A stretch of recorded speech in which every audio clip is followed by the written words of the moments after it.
Today, I would like to talk about what essentially is called foreign policy, but I want to see and discuss a little bit as to where we've come from and where we're going.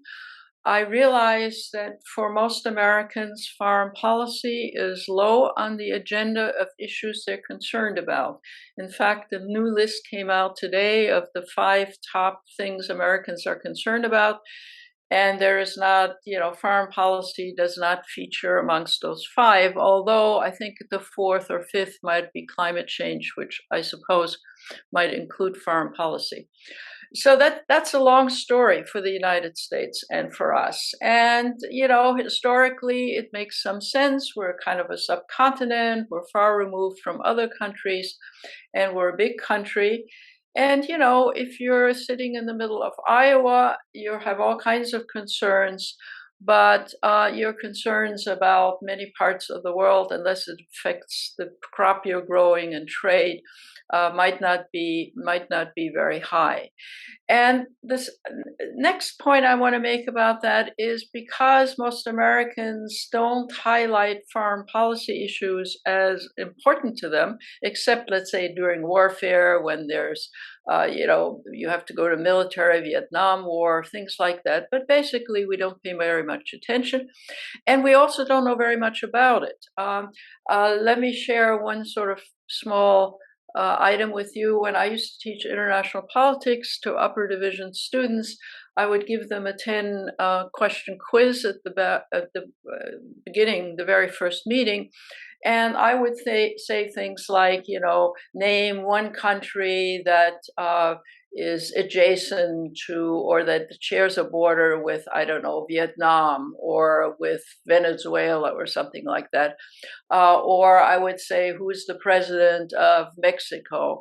And I can assure you that in a class of 150, there were maybe 10 or 20 people who could respond to the 10 questions. Then there were maybe another group of 50, 60 who might know 1 or 2 of those kinds of answers, and the rest were clueless. And these are upper division university students, right? And the situation is not much better in the general population.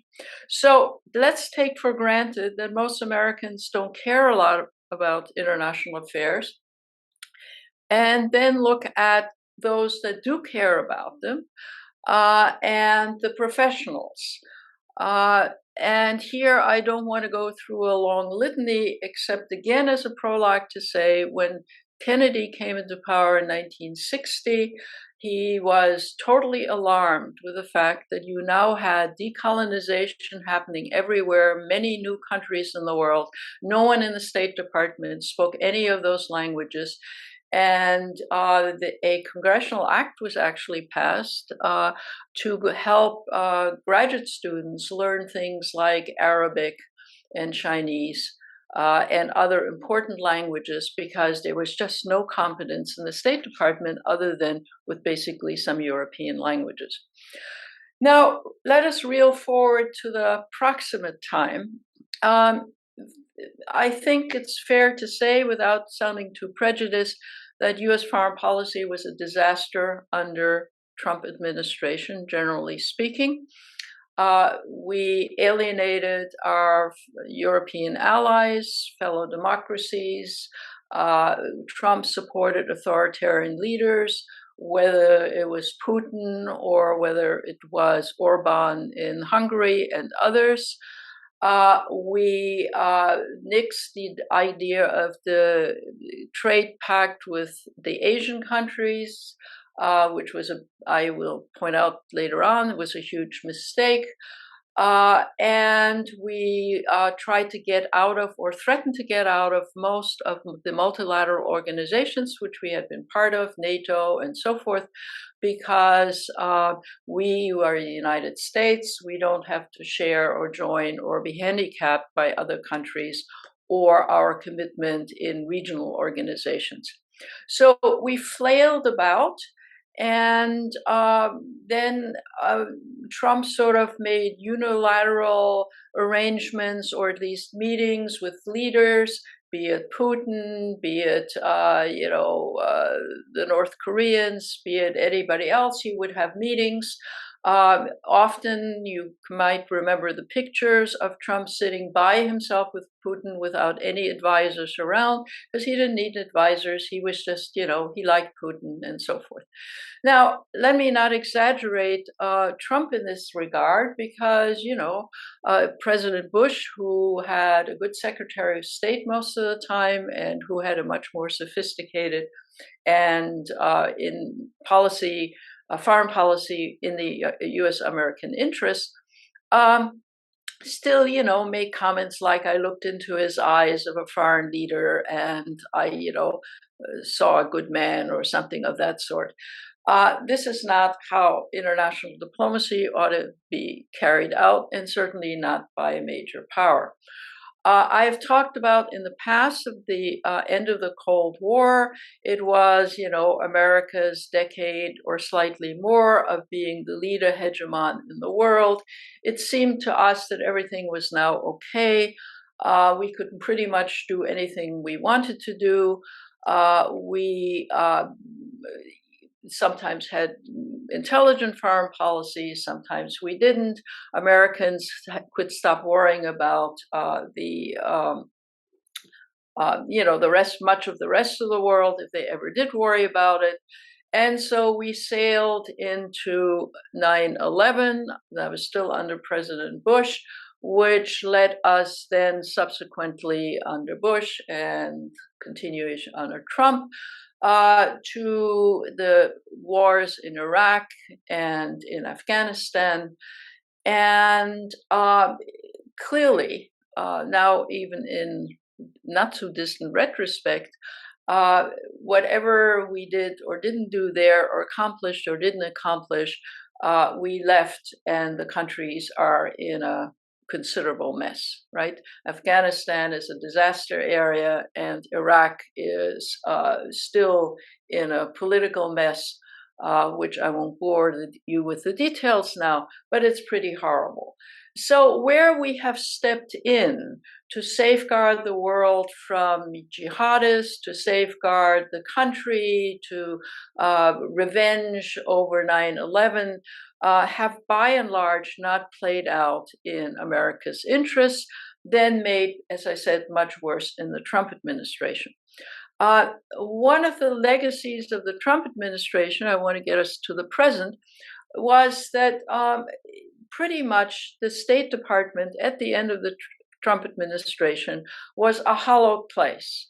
Most of the seasoned Foreign Service officers, many of the diplomats had resigned, retired. And when Biden became president, you had a State Department which was not in a position to carry out normal U.S. foreign policy with international institutions and with countries. And, people who are still in the State Department, very often junior people, were still hanging by their teeth, waiting for bosses to come along. Now, we're 2 years later, and I can report that by now, and in some cases very recently, the senior positions in the State Department have finally been filled. On the other hand, there's still many unfilled positions. For example, the U.S. representative, the Organization of African Union, the U.S. representative to the Organization of American States. These sort of vacancies are not negligible. Of course, there are other Foreign Service officers there, but even to this day, 2 years later almost, we are not fully fleshed out in terms of the capacity of the U.S. to deal effectively with many countries. The idea that Trump had, which is that you just sort of haphazardly deal with individual leaders, or you congratulate autocrats and so forth, has of course ceased under Biden. And the Biden administration has done considerably useful things, for example, to reassure our allies in Europe that we are now back on track, consulting We have, made a big point that we're fully engaged in NATO. That has made itself manifest in the Ukrainian crisis. But there are still vestiges of the Trump administration as we speak today. And there have been articles, some of you might have read them, even in the New York Times, which said that many Trump policies are actually continuing. Now, there are sort of two sides to this. One is that in order, for example, to get ambassadors and to various countries and institutions in place, you need Congress to approve them. And one of the problems in Congress is that the Republicans are, in many cases, holding up appointments because for one reason or another, they don't like them. So that has slowed down the proceedings, and that is not necessarily the fault of the Trump administration. On the other hand, there are some things, the fault of the Biden administration. On the other hand, there are aspects of the Biden policies that are not the fault of, let's say, congressional committees. For example, the very first meeting that the United States Foreign Secretary, I'm being incoherent, Anthony Blinken, our Secretary of State, had with China was to essentially tell the Chinese off, right? And so let me stick with China for a minute. China is the rising power. U.S. is the declining power, even if most Americans don't think so. And how to handle China is very complicated. In general, it is not a good idea to tell people off in public, but to do so diplomatically, to press differences with different countries, and not to have the Biden administration tell China up front, we're essentially dealing and agreeing with the Trump administration, China is a bad actor, and we're going to tell them off. So while I'm talking about China, not only did Blinken's first meeting with the Chinese foreign minister go very badly, and the Chinese very much reacted, or we might say overreacted, to being called off or called in, so to speak, about the Uyghur situation, which, by the way, is a real human rights violation and it needs to be discussed, but not in the manner that happened at that first meeting, I would say. Then you have, the most recent incident, Nancy Pelosi going there and then to Taiwan, and the Congressional Committee going to Taiwan. Now, it's worth examining this for a couple of minutes to show how this is not helping U.S. Influence and leverage either with China or in the world. Yes, of course, we are interested in the independence, or as much independence as possible, of Taiwan. And yes, we don't want to rock the boat. However, by sending the Nancy Pelosi or not asking her to please not go and weigh heavily in on that, and then the same thing with the congressional committees, what we're really doing, in a sense, is poking China once again. Now, are we in our rights to do what we're doing? Are we in our rights to have high-level American representatives to go to Taiwan and treat them pretty much like an independent country? Of course we're in our rights. The question is it a smart move? Is it a smart move, and is this the best way to deal with China? And I would assert most strongly it is not. That is to say, sometimes you can be in the right, but it doesn't necessarily get what you're aiming to get. China is as I said, the rising power. China has its own domestic problems right now, economic, environmental, post-COVID, and so forth. And in a sense, making public spectacles is not fostering America's interest to stop China from doing all kinds of things in various parts of the world, or to call China on policies we strongly disagree with. Quiet diplomacy sometimes gets you a lot further than these public spectacles. And I would say that the Biden administration has not been particularly smart in its handling of China. It has not been particularly smart in the handling of the region of Asia, Southeast Asia. For example, because we did not, the Trump administration nixed the TPP trade pact, what is essentially in place is a substitute which some of the countries in the region put together, but it has left in place is American tariffs and making it difficult for some of these countries to trade with the United States. So the U.S. tariff policies, which can be manipulated, can be gotten rid of. I know there's political domestic opposition, but it is a way of in a sense, giving China leeway in that part of the world without making it easier for countries to trade with us and to be our allies. The next point I want to make, and that's China-related, some extent Russia-related. Both China and Russia have been very, very busy in various parts of the world. For example, in Asia, I just mentioned, but also in the Middle East, in Africa, and Latin America. And they've been quite successful.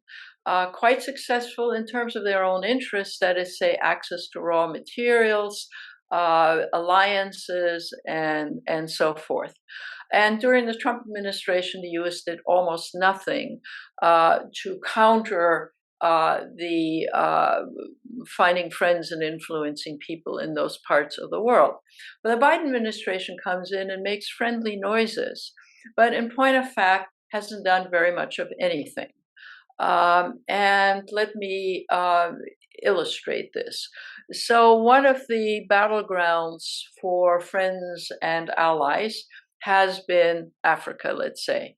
And the Chinese and the Russians have been very busy investing, but investing differently. In the case of the Chinese, investing in infrastructure, loans, businesses, and so forth. In the case of the Russians, to some extent, the same thing, but to a less extent, more investing politically, sending the Wagner Group, which I mentioned before, which are essentially Russian mercenaries, into various jihadist situations in West Africa, and propping up various African dictators in one fashion or another. But in any event, winning friends and influencing people in those countries. Was this smart on the part of the U.S. not to get engaged in countering some of this? No, it wasn't smart. It was stupid during the Trump administration. But we also haven't done very much since Biden has come in.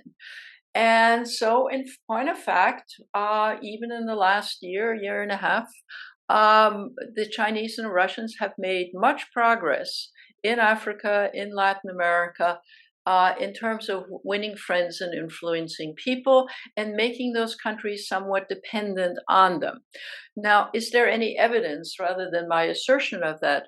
Sure. When the various Ukraine votes have come up in the United Nations, you might have noticed that a fair chunk of countries, both in Africa and in Latin America, abstained. They did not support Western countries against the Russian activities in the Ukraine. And why are they abstaining? They're abstaining because they won't want to get into the middle of it. They don't want to alienate China and Russia. And so the best thing is to abstain. Some countries actually voted with Russia and China. But by and large chunks abstained. So we have a situation where both in Latin America and in Africa, though I could mention Southeast Asia and to some extent Middle East, of the U.S. not necessarily playing a negative role as the Trump administration did here and there. The Biden administration has simply not paid a lot of attention. So that must have come to their attention recently when both the Russian and the Chinese, were visibly zooming around Africa, for example. And then Anthony Blinken showed up in South Africa and in some African countries because it finally must have dawned on them that some American presence, some American attention might be useful. So what am I saying in sum here? What I'm saying is that yes, the Biden administration has made some moves to resurrect America's role in the world, but has not really done enough in the many essential parts of the world. Essential for what? Essential for trade, essential for raw materials, essential for climate change, very essential for climate change, essential for fighting COVID and other transmittable diseases, right? We talk a lot about climate change, and some of the countries that need to be on board have said that they would, contribute to using more renewable energy and so forth. But the truth of the matter is, of course, it's not a high priority for countries who are sort of having to hold their breath, just making their economies operational, and who very often don't have the resources, the technological, scientific aid, and so forth resources to effectuate the policies that they're willing to put in place to make a difference for climate change. So from the perspective of US policy, not just in terms of sort of military and political policies, but health policies, climate policies, and so forth, under the Biden administration, so far at least, relatively little has been done. So if one wants to take stock of the US role in the world, yes, we are playing a more constructive role than under the Trump administration. Yes, the Europeans are somehow relieved that we are, back, so to speak. And of course, President Biden has said we are now back. And turn a page from the Trump administration. But in much of the world, in the billions of people who are not part of the industrial world, saying we are back has mainly been rhetorical, with little sort of help blips here and there. And as I said, Anthony Blinken has seemingly woken up and decided he maybe should take a trip because the Chinese and the Russians have taken a trip to Africa. I mentioned at the beginning that, for example, we still have no representatives to the main continental African organization or Latin American organization. That is not, where most things happen, but it is a symbolic thing that, we can't get around to staffing even the what are considered in some ways important, at least umbrella organizations for those countries. We have more sort of rhetoric in terms of wanting to help, for example, with COVID and health things. We did a very poor job, partly because of the Trump administration, with the World Health Organization, right, which Trump threatens to get us out of. And of course, Biden administration quickly got us back in. But in terms of funding, in terms of leadership, in terms of all kinds of things, saying you're back is different than putting your shoulder to the wheel. And shoulder to the wheel means both technically, policy-wise, rhetorically, and putting yourself where, in a sense, your rhetoric is. And while I'm willing to admit that the Biden administration rhetoric on foreign policy, saying we are back and saying our role in the world will now go back to what it used to be, let me assure you that every single sign indicates we may think we're back in terms of wanting to be back, but the world has changed. Different actors have become somewhat more self-sufficient or independent. Many actors have become more reliant on China and Russia. Many actors would love to do things about climate change, or at least are willing to do something climate change, but are not very easily in a position to do so. And finally, it needs to be said that the world is not sanguine about what is going to happen in the next presidential election. Because if, for example, Trump or DeSantis or one of those folks will come back into power, we will have had a short interregnum, so to speak, of more sensible policies. So almost all reasonable leaders in the world are very careful, very cautious at this point about what role the US is going to play.